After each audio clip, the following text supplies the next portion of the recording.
Welcome to our channel. If you want to cancel your Max subscription, formerly known as HBO Max, follow these step-by-step instructions to properly end your membership. Step 1. Open your web browser and navigate to the Max website at max.com.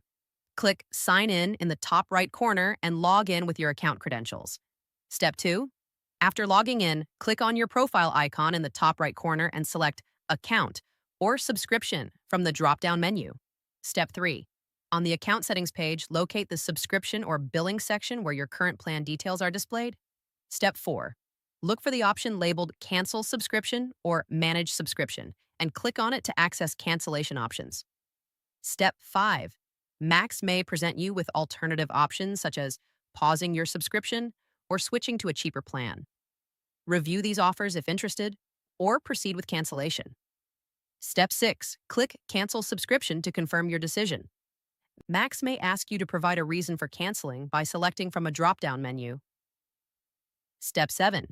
Review the cancellation details, including the date when your access will end. Your subscription typically remains active until the end of your current billing period. Step 8. Check your email for a cancellation confirmation from Max. Save this email as proof of cancellation and for reference regarding your final billing date. Don't forget to like this video and subscribe to our channel.